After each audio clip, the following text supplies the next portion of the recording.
C'est une manière de blaguer, Apathy, détendez-vous. D'accord. Parce que il y avait... Ça, c'était au grand journal. Des applaudissements, des présentateurs sympas, Apathy qui fait la gueule, et Mélenchon qui nous parle du modèle économique allemand pour vendre son dernier livre, Le hareng de Bismarck. Les dirigeants allemands actuels, qui sont très malins, déjà parce qu'ils sont minoritaires dans leur pays, Madame Merkel et son équipe, ils arrivent quand même à gouverner leur pays.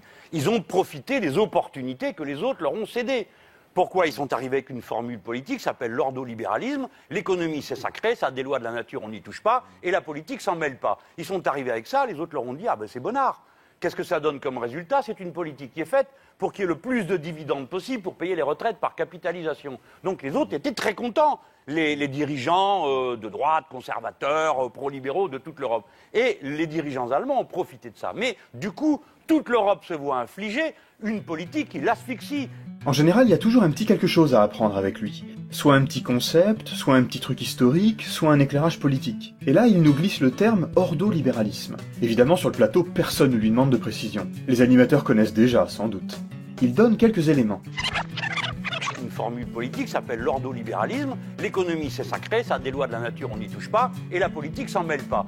Cette description, moi, ça ne m'évoque pas autre chose que le libéralisme tout court. Des Smith, des Ricardo, qui au XVIIIe, XIXe, recommandaient que le rôle de l'État n'excède guère la garantie de la justice, de la police et de la défense nationale. Et qu'au-delà, il était préférable qu'ils laissent les gens régler leurs affaires, notamment économiques. Un univers dans lequel les individus cherchent naturellement à satisfaire leurs intérêts égoïstes, un univers dans lequel le jeu de l'offre et de la demande, à condition qu'il ne soit pas perturbé, assure la prospérité de tous. Si les échanges suivent un déroulement normal, le marché atteint spontanément l'équilibre. Pour les libéraux, moins l'État intervient, mieux c'est.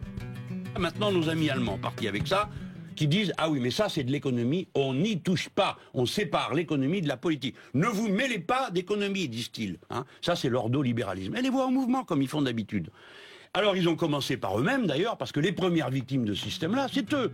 Je vois pas trop ce que ça rajoute le préfixe ordo, mais j'ai l'impression que c'est une pratique courante, comme si le fait de dire super-capitalisme, giga, ultra-libéralisme allait rendre libéralisme et capitalisme plus repoussants qu'ils ne le sont déjà, et leur dénonciation plus pertinente. Dans l'Allemagne exige que tout le monde pratique une doctrine politique, la sienne, l'ordolibéralisme, c'est-à-dire des politiques où on cherche à mettre les comptes publics en équilibre sans se préoccuper d'aucune manière du type de développement que l'on propose à nos sociétés. Il a l'air d'y tenir à ce préfixe. J'ai regardé et en fait ça existe vraiment. C'est un courant de pensée qui regroupe principalement des économistes et des juristes allemands à partir des années 30, et qui semble avoir beaucoup inspiré la construction européenne. Dans son livre, Mélenchon dit que l'ordolibéralisme prétend séparer totalement l'économie de la décision des citoyens. D'ailleurs Jean-Luc, je t'ai lâché 7,99 €, donc t'es gentil, tu partages cette vidéo, camarade. Il y insiste surtout, à juste titre, sur le rôle de moteur idéologique que joue l'ordolibéralisme et certains de ses dogmes dans la construction européenne. Rigueur budgétaire, contrôle de l'inflation, indépendance de la banque centrale, et surtout l'obsession de constitutionnaliser la règle de concurrence. Ce qui revient selon lui à dépouiller les citoyens de leur pouvoir de décider politiquement de la conduite de l'économie. Parce que quand nous avons fait la campagne de 2005 contre la Constitution européenne, si vous vous en souvenez, le premier reproche qu'on faisait, on s'amenait en disant c'est la première fois qu'on voit une Constitution qui met dans la Constitution un régime économique. Et on disait il n'y a que deux exceptions à ça, l'URSS et l'Iran. Vous vous en rappelez? Moi je me rappelle, ça faut commencer comme ça. Et on disait, on ne voit pas pourquoi on met dans la Constitution la liberté du commerce, ou plus exactement la concurrence libre et non faussée. Parce que comme on s'entend ni sur libre ni sur non faussée, cette phrase ne veut rien dire d'autre, sinon que d'affirmer le primat de la marchandise sur l'être humain et la réflexion politique. L'idée, comme il le dit, est donc de sanctuariser l'économie, de la mettre hors de portée des alternances politiques. Pas étonnant qu'il s'y oppose. Le courant auquel se rattache Mélenchon, au contraire, entend montrer que c'est aux citoyens de décider politiquement de ce que l'on doit faire de l'économie. Et donc c'est à l'État d'intervenir dans l'économie, car on ne fait pas confiance au marché pour assurer les besoins de la société. Il y a un modèle en Allemagne, ils ont un modèle économique, ça s'appelle l'ordolibéralisme, c'est-à-dire l'économie a des lois qui sont des lois de la nature et la politique ne doit pas s'en mêler. Et ces lois, évidemment, c'est la règle d'or, l'austérité, etc., etc. Mais il semble dire que cela découle du fait que les ordolibéraux pensent le marché comme naturel, comme s'ils naturalisaient le marché. Naturel, donc il ne faut pas que la politique le perturbe, en un double sens. L'État ne doit pas intervenir dans les affaires économiques, et la conduite de l'économie n'a pas à être débattue démocratiquement. D'où l'idée de protéger constitutionnellement le marché concurrentiel. On voit que le débat tourne autour de la question de savoir si le marché est naturel, s'il est indépendant de la politique. Le marché à la fois entendu comme ce lieu concret où s'échangent les marchandises, mais aussi comme cet espace abstrait, virtuel, où se forment les prix, et que modélise la science économique. Mais si les ordolibéraux n'affirment rien de plus, en quoi l'ordolibéralisme est-il ordo? Qu'est-ce qu'il distingue fondamentalement du libéralisme classique? Sur ce point précis, Mélenchon est tantôt affirmatif, les ordolibéraux considèrent le marché comme un phénomène naturel, et la politique n'a donc pas à s'en mêler, tantôt il dit que c'est en fait une feinte, qu'il s'agit de faire semblant. L'ordolibéralisme, c'est ça. C'est séparer la politique de l'économie. On fait semblant. On dit, ah mais là, dans l'économie, c'est des lois de la nature, il ne faut pas y toucher. Par exemple, la concurrence libre et non faussée. Par exemple, l'ouverture du marché. Par exemple, le refus du protectionnisme. Ça, c'est des choses, discutez pas. Règle d'or, on la met dans la Constitution. Il veut peut-être dire que ceux qui se réclament aujourd'hui de l'ordolibéralisme sont en fait les premiers à intervenir dans l'économie, mais qui se justifient contradictoirement en disant que ces interventions sont rendues nécessaires par les lois de l'économie. Difficile de trancher, alors je suis allé voir un petit peu ce que c'est que cette histoire d'ordolibéralisme, et ce que je peux déjà dire, c'est que penser que les ordolibéraux soutiennent la naturalité du marché, c'est commettre un énorme contresens. Que les ordolibéraux se méfient de la politique en tant que délibération et décision des citoyens, c'est une chose, mais que cela les conduirait à écarter la politique en tant qu'action de l'État, ça c'est un contresens. Dans les années 30, les libéraux allemands sont témoins du désastre de la grande crise de 29 qui se transmet à l'Europe. Ils craignent que les sociétés ne perdent leur adhésion au libéralisme, tenu pour responsable de cette crise, pour se jeter dans l'étatisme, ce qui va se vérifier en Allemagne. La sauvegarde de l'économie de marché nécessite donc de repenser les fondements du libéralisme, notamment en rompant avec le laisser-faire, laisser-passer, doctrine découlant de cette croyance en la naturalité du marché, et recommandant à l'État de ne pas intervenir. La stagnation d'après-guerre, due à la politique dirigiste et à la politique de contrôle des prix que pratiquent les Alliés, en continuité avec la politique économique nazie, les conforte également dans leur rejet du dirigisme.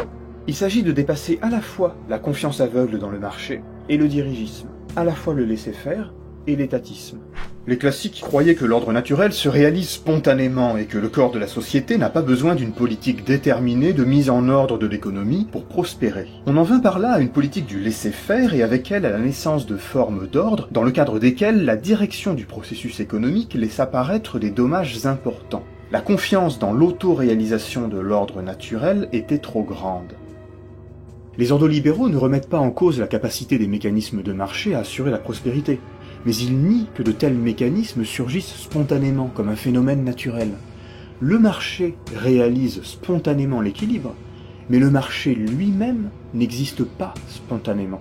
Les classiques tentent à concevoir le marché comme un espace indépendant de l'État, dont ce dernier vient en permanence perturber le bon fonctionnement. Retirez l'État, et vous aurez des échanges qui s'organisent spontanément en un marché. Voici ce que rétorque un ordolibéral. Ce n'est pas en nous appliquant à ne rien faire que nous susciterons une économie de marché vigoureuse et satisfaisante. Bien au contraire. Cette économie est une formation savante, un artifice de la civilisation. Elle a ceci de commun avec la démocratie politique qu'elle est particulièrement difficile et présuppose bien des choses que nous devons nous efforcer d'atteindre opiniâtrement. Cela consiste en un ample programme de rigoureuses politiques économiques positives, avec une liste imposante de tâches à accomplir. Pour les ordolibéraux, l'ordre de marché n'est pas une réalité naturelle, mais résulte d'une action politique. Il n'est pas le libre épanouissement d'une liberté naturelle, mais il est une construction institutionnelle à laquelle l'État participe activement.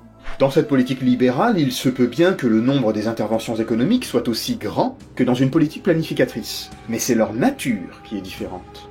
Et l'objectif de ces interventions gouvernementales, c'est la mise en place du marché. Il n'y a pas d'hostilité de principe à l'intervention de l'État, mais cette intervention doit être conforme au principe de concurrence protégé constitutionnellement. En ce qui concerne le marché, les ordolibéraux distinguent le cadre du processus, les règles du jeu de son déroulement. Les interventions légitimes concernent soit le processus, il ne s'agit pas de participation publique active à la production, non. Les politiques régulatrices visent à écarter les obstacles au libre jeu de la concurrence. Plus profondes sont les interventions qui concernent le cadre, c'est-à-dire l'ensemble des conditions requises pour qu'existe un marché. On peut faire d'analogie avec le trafic routier. Le code de la route ne vous dit pas où aller, il ne vous dit pas à quelle destination vous rendre, mais il n'y aurait pas de trafic fluide sans lui. C'est le code de la route qui rend possible le trafic. Or, ce n'est pas un surgissement spontané, le code de la route est un phénomène institué. De même, un ordre de marché ne peut naître spontanément. Pour qu'il existe, les politiques de mise en ordre ou ordonnatrices préparent la société qui ne tend pas naturellement à adopter le principe de concurrence. Non seulement par un cadre juridique, mais aussi par des conditions matérielles, des infrastructures, des techniques. Et plus encore, ce sont les mœurs qu'il s'agit de façonner. Le marché a besoin de désirs, de comportements, de valeurs. L'homme n'est peut-être pas naturellement un homme économique. Il s'agit de faire en sorte qu'il se comporte comme tel. Voici comment Michel Foucault analyse cet interventionnisme ordolibéral.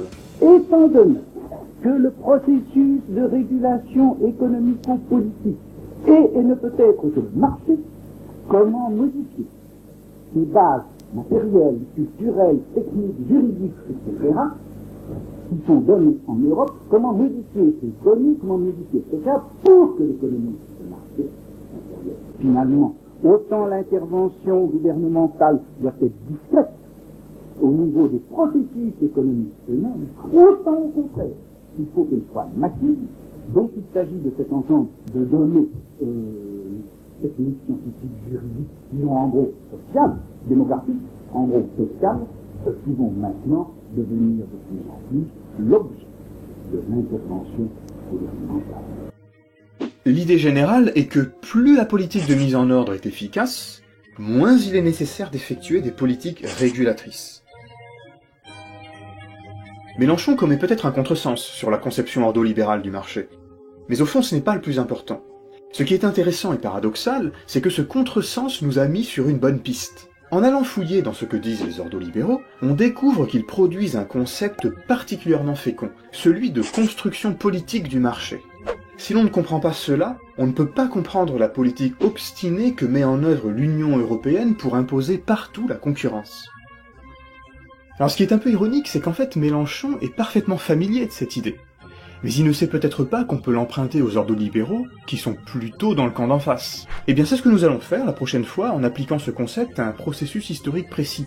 Et j'essayerai de vous montrer combien ces réflexions un peu techniques peuvent se révéler vraiment utiles.